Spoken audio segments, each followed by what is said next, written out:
манай гэрийнх намайг ингээд хийм хараад юм мэдрээд байна гэсэн чинь шараад нэмжиж шууд хөвтүүлсэн байхгүй.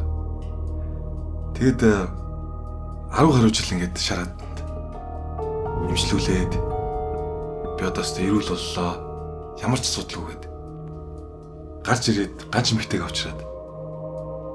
Тэгэл яг үүндээ би хөвтөж имжлүүлэх ямар ч шаардлагагүй. Би уус анханасаа л эрүүл хүн байсан байхгүй.